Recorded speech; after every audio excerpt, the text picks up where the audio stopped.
दोस्तों नमस्कार, स्वागत है आप सभी का अपने चैनल पे accounting by Apte A+A where we get to learn to earn. अभी दोस्तों लर्न टू अर्न मतलब पिछले हफ्ते मार्केट इतना नीचे चला गया।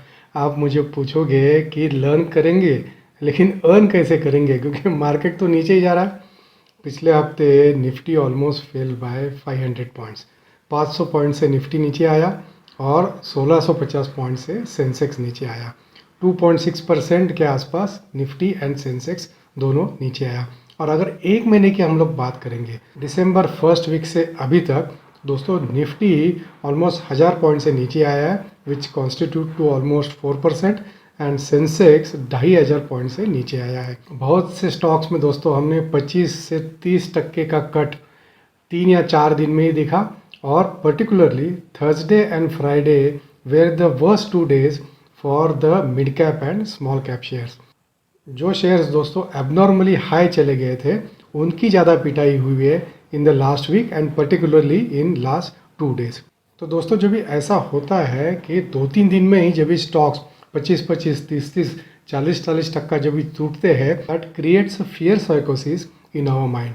अगर अपने माइंड में हुआ भी है फॉर अ टेम्पररी पीरियड तो उसमें कुछ हर्ज नहीं है। लेकिन दोस्तों ये जो फियर साइकोसिस जो है ना, वो फियर साइकोसिस एक दफ़ा माइंड में अगर बैठ गया तो उसके डिसएडवांटेज स्टॉक मार्केट के पॉइंट ऑफ व्यू के हिसाब से बहुत ज़्यादा है। तो फियर साइकोसिस में दोस्तों अच्छे क्वालिटी के शेयर्स जो हमको अच्छे प्राइस में मिले हैं, दो shares also we end up in selling at a loss.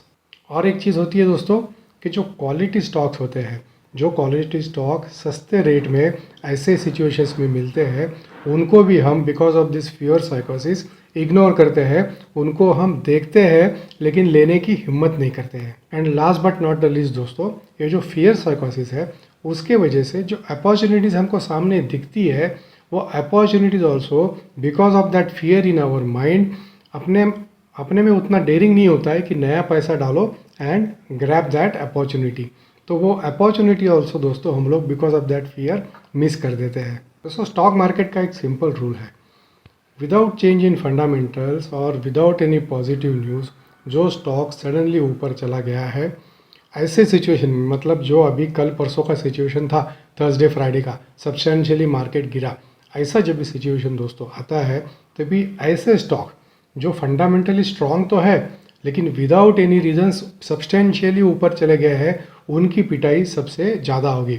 अगर हमको एग्जाम्पल देखना है दोस्तों तो some of the bank stock, bank of Maharashtra हो, सेंट्रल बैंक हो, हुडको हो, fundamentally shares are very good. लेकिन ये स्टॉक्स में पिछले 15-20 दिन में जो रनअप आया था, ऑलमोस्ट 30-35% का जो रनअप आया था विदाउट चेंज इन फंडामेंटल्स और without having any proper backup, उसके वजह से दोस्तों ये स्टॉक में सबसे ज़्यादा पिटाई हुई है।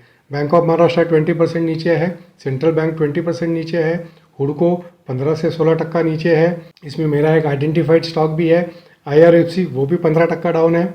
लेकिन जो फंडामेंटली स्ट्रॉन्ग स्टॉक्स है दोस्तों, हो सकता है कि जो फंडामेंटली स्ट्रॉन्ग स्टॉक्स है जो मार्केट रनअप में इतना पार्टिसिपेट नहीं किया रहेगा, समझो बाकी के जो स्टॉक जो हमने अभी देखे वो 25 से 30% बढ़े, लेकिन जो बाकी के स्टॉक जो मैं अभी बोलूँगा वो समझो इतने बड़े नहीं है, लेकिन मार्केट जब भी अभी नीचे आया है वो स्टॉक दोस्तों ज़्यादा गिरे भी नहीं है। अगर पिछले हफ्ते का ये स्टॉक्स का हम लोग अगर परफॉर्मेंस देखेंगे तो दोस्तों रिलायंस का स्टॉक है खाली 2.5% से गिरा है, ITC का स्टॉक 4% से गिरा है, गेल गैस अथॉरिटी ऑफ इंडिया 5% से गिरा है, Indian oil corporation has fallen by only 5%, ONGC has fallen by only 4%। इसका रीज़न है दोस्तों, इसका रीज़न ये है दोस्तों कि ये स्टॉक जब भी मूव करते हैं तभी फंडामेंटली स्ट्रॉन्ग तो है, लेकिन अगर सब्सटेंशियली पॉजिटिव न्यूज़ अगर है तो ही मूव करेंगे, नहीं तो along with the market slowly but surely this stocks will move. और जब भी मार्केट नीचे गिरेगा तभी ये धड़ाम करके स्टॉक नीचे भी नहीं आएंगे। दोस्तों एक लॉ है फिजिक्स का, क्वाइट नेचुरल, कि जितना ऊपर से चीज़ नीचे गिरेगी उतना नुकसान उसका ज़्यादा होगा। जो स्टॉक एबनॉर्मली ऊपर चला गया है ऐसे मार्केट में, जब भी मार्केट में पैनिक है दोस्तों, ऐसे स्टॉक जोरदार नीचे गिरेंगे, और वो स्टॉक में जिन्होंने हाईएस्ट लेवल पे एंट्री ली हुई है उनका दोस्तों नेचुरली नुकसान ज़्यादा होगा। उनके माइंड में ये जो फियर साइकोसिस है उसका जो क्वांटम है, उसका जो परसेंटेज है, वो भी सबसे ज़्यादा होगा। दोस्तों मार्केट जब भी ऊपर जाता है तो we all are tend to be aggressive in nature, continuous buy करते रहते हैं। लेकिन मार्केट जब भी नीचे जाता है तभी because of this fear factor हम लोग डरते हैं to grab the good opportunities. तो ये जो फियर है वो माइंड में जो अपने है, क्या इसको निकाल सकते हैं? क्या इसको कम कर सकते हैं? अगर कम कर सकते हैं तो कैसे कम कर सकते हैं? एंड दोस्तों this is the topic of our today's video, stock market की पंचसूत्री। तो अभी ये पंचसूत्री क्यों, 5 ही क्यों? दोस्तों ये 5 का जो फिगर है ना दोस्तों, अपने शास्त्रों में, अपने ग्रंथों में, अपने पुराणों में ये 5 का बहुत ज़्यादा इम्पोर्टेंस है। गवर्नमेंट का अगर कुछ समझो डेवलपमेंट एजेंडा रहेगा, उसको पंचसूत्री कार्यक्रम बोलते हैं, 5 पॉइंट एजेंडा बोलते हैं। अपना बॉडी को अगर क्लीन करना है तो आयुर्वेद में जो प्रोसेस है उसको पंचकर्म बोलते हैं। हम लोग डाइजेशन के लिए जो मेडिसिन लेते हैं उसको पाचक बोलते हैं, उसमें भी 5 है दोस्तों। झंडू पंचारिष्ट फॉर एग्जांपल, पांडव 5 थे दोस्तों, पृथ्वी, जल, अग्नि, वायु और जो अपना वायुमंडल बाकी का जो परिसर है इसको पंच महाभूत बोलते हैं, ये भी 5 है। बच्चों के लिए जो किताबें हैं उसको पंचतंत्र बोलते हैं। ज़्यादा दूर क्यों जाना है दोस्तों, जो छोटा गांव रहता है उसका जो मुखिया रहते हैं उसको भी सरपंच बोलते हैं, तो उसमें भी 5 है। अपने हाथों की उंगलियां 5 है, अगर हाथों की उंगलियां बंद करें तो मुट्ठी बनती है, और मुट्ठी में आपको मालूम है सबसे ज़्यादा ताकत अपनी मुट्ठी में होती है। गिरते मार्केट में फंडामेंटली जो अच्छा स्टॉक है, कोई भी स्टॉक आप खरीदे, लॉन्ग टर्म अगर उसमें इन्वेस्टेड रहेंगे तो उसमें हर किसी को फ़ायदा होने ही वाला है। लेकिन ये जो फियर साइकोसिस जो माइंड में रहता है जब ये मार्केट नीचे गिरता है, उसको अगर कम करना है, उसको अगर मिटाना है तो क्या करना है दोस्तों, वो ज़्यादा इंपॉर्टेंट है दोस्तों then suggesting any of the stocks in such falling market. दोस्तों फॉलिंग मार्केट में it is not easy to see that every day our portfolio is going down by 4 to 5%।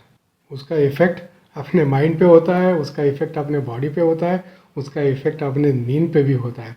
और अगर ये सब अगर दोस्तों अवॉइड करना है, ये फियर को अपने माइंड में से 100% तो नहीं जाएगा दोस्तों, कुछ ना कुछ परसेंट तो रहेगा ही रहेगा, लेकिन अगर मोर देन 90% ये फियर अगर अपने माइंड में से हमको निकालना है तो ये पंचसूत्री का वीडियो दोस्तों आपको पूरा देखना है। चलिए वीडियो को शुरू करते हैं। दोस्तों पहला पॉइंट है safety. Safety is very important. Stock में इन्वेस्ट करने के टाइम ये स्टॉक मेरे लिए इन्वेस्टमेंट के लिए कितना सेफ है ये जानना बहुत ज़रूरी है। दोस्तों ये मैं जब भी पंचसूत्री बोलूँगा तभी हर एक सूत्री के लिए, मतलब हर एक पॉइंट के लिए अपना डे टू डे का मैं एक एग्जाम्पल बताऊँगा। वो एग्जाम्पल से अपने को एकदम क्रिस्टल क्लियर हो जाएगा कि हमको क्या करना है और हमको क्या नहीं करना है। तो सेफ्टी के लिए दोस्तों जो मैं एग्जाम्पल बताने वाला हूँ वो ये है, हम जब भी 2 व्हीलर पे ट्रैवल करते हैं, अगर सुनसान रास्ता है, अंधेरा है, तो दोस्तों हम लोग जब भी ट्रैवल करते हैं बाइक पे, अगर 2 व्हीलर पे हम लोग जा रहे हैं, तो दोस्तों आप में से बहुत लोगों ने ये एक्सपीरियंस किया रहेगा कि जो स्ट्रे डॉग्स है वो अपने पीछे लगते हैं। 2 व्हीलर के पीछे लगते हैं, हम लोग 2 व्हीलर का स्पीड बढ़ाते हैं और जैसे ही वो डॉग अपने पीछे लगता है दोस्तों, अपने माइंड में एक फियर साइकोसिस क्रिएट होता है। और कुछ कुछ जगह पे तो दोस्तों लेपर्ड और टाइगर भी 2 व्हीलर के पीछे लगा, ऐसे भी कभी कभी वीडियो न्यूज़ पे आते हैं। तो ऐसे वक्त दोस्तों क्या करना है, अगर हमको किसी सुनसान रास्ते से रात के वक्त अकेले अगर ट्रैवल करना है दोस्तों, then instead of 2 wheeler travel in a 4 wheeler. अभी सबके पास तो 4 व्हीलर होगा नहीं, तो travel in a secured environment. For example bus है या और किसी के साथ और किसी के गाड़ी में ट्रैवल करें। अगर दोस्तों हम गाड़ी में ट्रैवल कर रहे हैं तो we are in a safe environment. अगर फिर कितने भी डॉग्स अपने पीछे लगने दो, लेपर्ड आने दो, टाइगर आने दो, mentally we are stable because हमको मालूम है we are in a secure environment. दोस्तों शेयर मार्केट का एग्जैक्टली ऐसा ही है। अगर अपना इन्वेस्टमेंट अच्छे क्वालिटी के स्टॉक में अगर रहेगा, जैसे हमने अभी थोड़ी टाइम पहले देखा Reliance, ITC, Gas Authority of India, ONGC, as compare to other stock जो 25-25, 30-30% गिरे खाली 2 दिन में, उनके सामने दोस्तों ये स्टॉक गिरे ओनली फ्रॉम 2 to 5%। इसमें गिरावट दोस्तों बहुत कम है। तो कहने का तात्पर्य यही है कि जब भी इन्वेस्ट हम लोग करते हैं तभी ऐसे ही स्टॉक चुने कि जो स्टॉक फंडामेंटली स्ट्रांग हो, मैनेजमेंट स्ट्रांग हो, कंपनी के फिनेंशियल्स अच्छे हो, ऐसे स्टॉक में दोस्तों इन्वेस्ट करें कि जिसमें अपनी सेफ्टी ज़्यादा हो। और अगर ऐसे स्टॉक में हम लोग दोस्तों इन्वेस्ट करेंगे तो जो अपने माइंड में जो हमने स्टार्टिंग में फियर साइकोसिस की जो बात की, जब ये मार्केट नीचे चला जाता है तभी मेरा कैपिटल का क्या होगा, मुझे कितना नुकसान होगा। दोस्तों अगर अच्छे क्वालिटी के स्टॉक रहेंगे नुकसान नहीं होगा, ऐसा नहीं है। मार्केट नीचे आएगा सब स्टॉक नीचे जाएंगे as compare to not so good quality stocks. दोस्तों इसमें अपना नुकसान बहुत कम होगा। फियर जो अपने माइंड में है वो इसमें दोस्तों मोर देन 90% निकल जाएगा। माइंड में से फियर निकल जाएगा। Our mind will be free, our eyes will be open, our ears will be open, which will make us to find out more such opportunities in the market या other in the falling market. लेकिन दोस्तों two wheeler पे travel करना भी बुरी बात नहीं है। It actually depends on the road condition, कौन से रोड पे हमको जाना है, ट्रैफिक का सिचुएशन क्या है और कौन से समय पे हम जा रहे हैं, that is also equally important. Stock market में भी दोस्तों मार्केट अभी कैसा है वो देख के, वोलेटिलिटी कितना है, डाउनसाइड अभी और कितना बाकी है, वो समझ के दोस्तों स्टॉक का चयन करना है। अगर हमको ऐसा लगता है आगे के 6 महीने मार्केट के लिए बहुत अनसर्टन रहने वाले हैं, then rather one should invest in only quality stock जो हमने अभी बात की। फॉर एग्जांपल टाटा ग्रुप हो, रिलायंस हो, सम ऑफ द आईटी स्टॉक्स हो, जो फंडामेंटली स्ट्रॉन्ग शेयर्स है। भले अप्रिसिएशन ज़्यादा ना हो लेकिन उसमें नुकसान भी दोस्तों ज़्यादा ना होगा। और अगर ऐसे स्टॉक्स में अपना मेजॉरिटी इन्वेस्टमेंट रहेगा तो अपने माइंड में से जो फियर है वो more than 90% I am sure कम होगा। ये पंचसूत्री में दोस्तों दूसरा पॉइंट है स्टे लाइट, मतलब हमको हल्के रहना है। उसका अपने डे टू डे लाइफ का एग्जांपल मैं बताता हूँ। हम लोग किसी बुफे में जाते हैं, अपने प्लेट में इतना ही खाना ले कि वो प्लेट अपने हाथ में पकड़ने से अपने हाथ में दर्द ना शुरू हो, और इतना ही खाना ले जो हम ख़त्म कर सकें।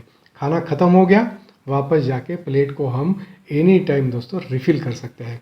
वैसे ही स्टॉक मार्केट में उतना ही इन्वेस्ट करें जितना हम मैनेज कर सकें। दोस्तों स्टॉक मार्केट में फुल्ली इन्वेस्टेड मतलब 100% इन्वेस्टमेंट कभी भी नहीं करना है।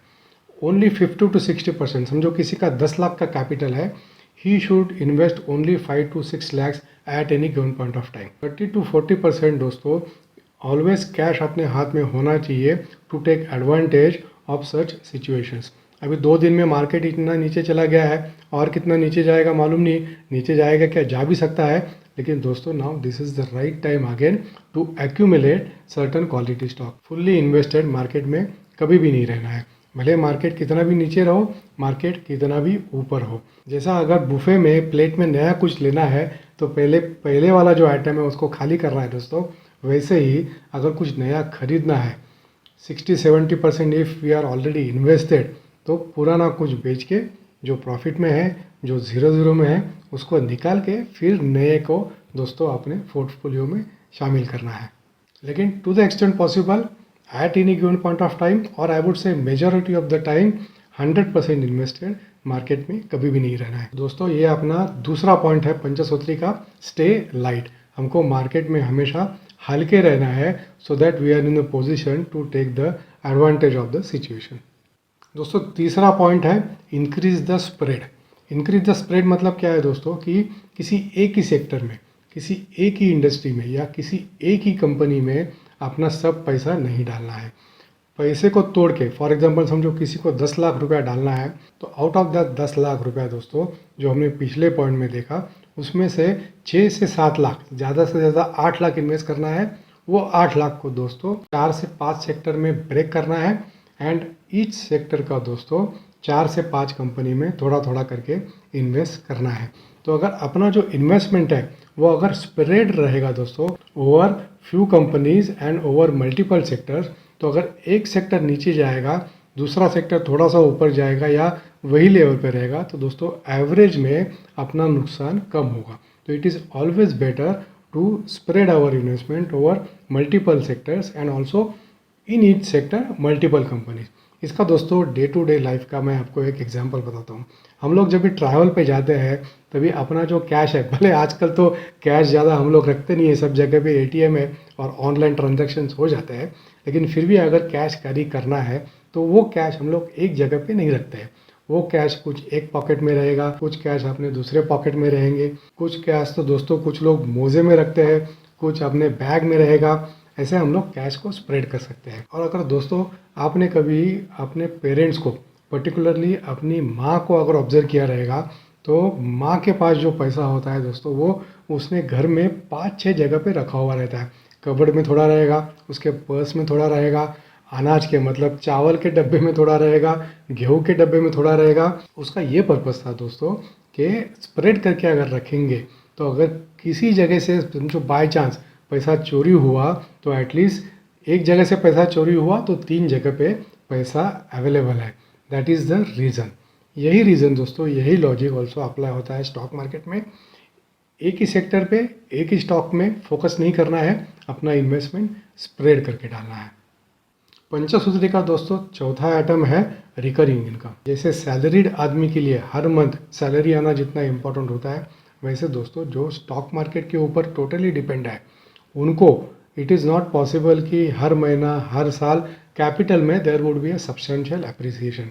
तो जो स्टॉक मार्केट पे लार्जर डिपेंडेंस जिनका है, उनको स्टॉक मार्केट से रिकरिंग इनकम होना बहुत ज़रूरी है। तो ऐसे ही कंपनी में इन्वेस्ट करें जिनका डिविडेंड यील्ड अच्छा है, ताकि जो अपना मंथली और ईयरली कैश फ्लो है वो बना रहे। तो समझो अगर सडन डीप आया स्टॉक मार्केट में, स्टॉक के प्राइसेस नीचे चले गए, हमको लॉस में तो बेचना नहीं है, लेकिन एटलीस्ट जो अपना इन्वेस्टेड अमाउंट है दोस्तों, उसमें 7 to 8% का return, yearly return by way of dividend yield हमको हर साल मिलना चाहिए।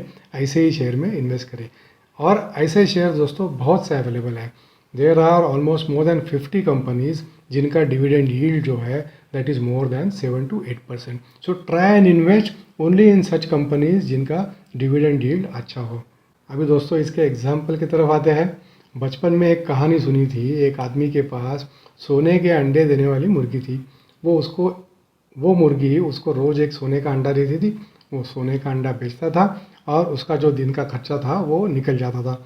एक दिन उसके माइंड में आया, अरे ये मुर्गी मुझे रोज़ सोने का अंडा देती है, उसके पेट में कितने अंडे रहेंगे। तो वो मुर्गी को काट देता है, सोने के अंडे मिलना बंद हो जाता है।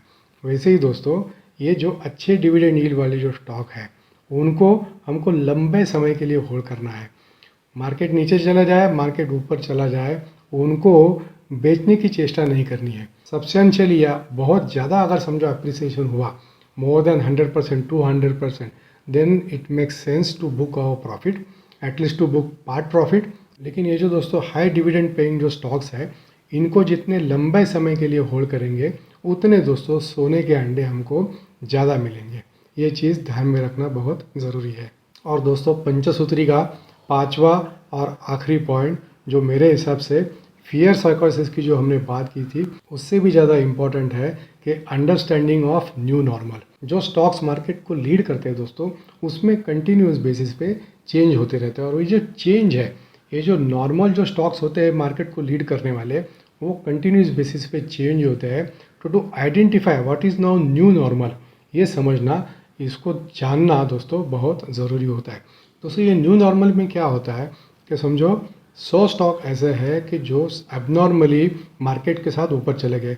मार्केट समझो 2-3% ही ऊपर चले गए, लेकिन जो हमने स्टार्टिंग में स्टॉक देखे थे, some of the banking stock, some of the other stock, कि जो 25-25, 30-30, 35-35% बढ़े थे, without change in any fundamentals and without any backup of positive news. अगर फंडामेंटल चेंजेस है, पॉजिटिव न्यूज़ है, स्टॉक ऊपर चला गया, वन कैन अंडरस्टैंड। लेकिन अगर ऐसा नहीं है और अगर स्टॉक एबनॉर्मली ऊपर चला गया है, तो दोस्तों मार्केट जब भी नीचे आता है, तभी आउट ऑफ दोस 180 स्टॉक जो नीचे के लेवल पे है वो वैसे ही रहते हैं। उसमें से खाली 20 स्टॉक ऐसे होंगे, जब भी मार्केट सुधरेगा, जब भी मार्केट ऊपर जाने लगेगा, तो उसमें से खाली 20 स्टॉक ही ऊपर जाएंगे। बैलेंस जो 80 स्टॉक है दोस्तों, वो 6 महीने तक, 7 महीने तक ऊपर जाएंगे नहीं। ये मेरा एक्सपीरियंस है। लेकिन दोस्तों जो ऑलरेडी फंडामेंटली स्ट्रॉन्ग शेयर्स है, या आगे जाके जिनमें ग्रोथ आने वाला है, जिनके बिजनेस में ग्रोथ होने वाला है दोस्तों, ऐसे नए 80 स्टॉक वो 20 स्टॉक में ऐड होंगे और आगे का जो अपमूव आएगा उसमें ये वाले न्यू नॉर्मल वाले दोस्तों 100 स्टॉक पार्टिसिपेट करेंगे। तो कहने का तात्पर्य ये है, एबनॉर्मली जो स्टॉक्स ऊपर जाते हैं, 100 स्टॉक्स नीचे आएंगे, उसमें से खाली 20 ऊपर जाएंगे। दोस्तों हमको न्यू नॉर्मल जान के जो 80 स्टॉक्स है उनको अवॉइड करना है। और जो नए 80 स्टॉक्स ऐड होने वाले हैं, ये न्यू नॉर्मल में दोस्तों, उनको आइडेंटिफाई करना है और उनको उनका अपमूव चालू होने के पहले अपने पोर्टफोलियो में दोस्तों ऐड करना है। तो दोस्तों आगे जाके ये जो न्यू नॉर्मल है, ये न्यू नॉर्मल में से स्टॉक आइडेंटिफाई करना बहुत ज़रूरी होगा। और ये आइडेंटिफाई करने के लिए अपने माइंड में जो फियर है दोस्तों, उसको निकालना बहुत ज़रूरी होगा। फियर निकलेगा, अपनी आंखें और कान ओपन रहेंगे। अगर हम लोग मार्केट में हल्के रहेंगे दोस्तों, तो अपने पास रिसोर्सेज भी अवेलेबल होंगे। तो माइंड में फियर नहीं है, we would be able to identify the opportunity. अगर हम लोग हल्के हैं तो अपने पास फ्री कैश अवेलेबल है टू टेक द एडवांटेज। और अपना मार्केट में जो एक्सपोजर है वो अगर स्प्रेड है across sector and across companies, तो एक सेक्टर अच्छा नहीं करेगा, दूसरा सेक्टर अच्छा करेगा। तो दोस्तों टू कंक्लूड पंचसूत्री में दोस्तों, we have to stay with the quality stock, we have to stay light, we need to increase our spread, we need to invest in such stocks where we have the recurring income, and last but not the least but most important, to understand the new normal. एक sector समझो दोस्तों आज तक अच्छा perform कर रहा था, not necessary आगे जाके वही सेक्टर अच्छा परफॉर्म करेगा। एक स्टॉक ने अच्छा परफॉर्म किया है, नॉट नेसेसरी आगे जाके वही स्टॉक अच्छा परफॉर्म करेगा। Identify the change and continuous rotation is very important. तो दोस्तों जब भी मार्केट का सेंटिमेंट ख़राब है तो ये पंचसूत्री को फॉलो करना बहुत ज़रूरी है और बहुत इम्पॉर्टेंट है। उसके वजह से दोस्तों अपने माइंड का फियर टोटली चला जाएगा, ऐसे मैं नहीं बोलता हूँ, लेकिन मोर देन 90% ये फियर चला जाएगा। जैसे ही ये फियर चला जाएगा दोस्तों, our years and eyes would be open to take the advantage of the new opportunities in the market. तो दोस्तों ये था अपना आज का वीडियो ऑन पंचसूत्री ऑफ स्टॉक मार्केट। मैं आशा करता हूँ वीडियो आपको पसंद आया रहेगा। अगर वीडियो पसंद आया है तो नीडलेस टू मेंशन वीडियो को लाइक कीजिए। चैनल को अगर अभी तक सब्सक्राइब नहीं किया है तो चैनल को सब्सक्राइब कीजिए। चैनल का नाम आपको मालूम है, accounting by Apte A+A, where we get to learn to earn. और कैसे अर्न करना है दोस्तों, ये पंचसूत्री को फॉलो करना है और ओनली क्वालिटी स्टॉक में इन्वेस्ट करना है। दोस्तों आजकल यूट्यूब पे हो या टीवी पे हो, बहुत से एडवर्टीजमेंट ऐसे आते हैं कि जिसमें अननोन स्टॉक्स के नाम आते हैं। 20 रुपये का स्टॉक 3 महीने में 100 रुपया होगा, 100 रुपये का स्टॉक 1000 रुपया होगा। दोस्तों ये जाल में हमको पढ़ना नहीं है, हमारा नॉलेज बढ़ाना है, अपने पंचसूत्री को फॉलो करना है और अपना प्रॉफिट मैक्सिमाइज करना है। So thank you very much for your time. See you in next video.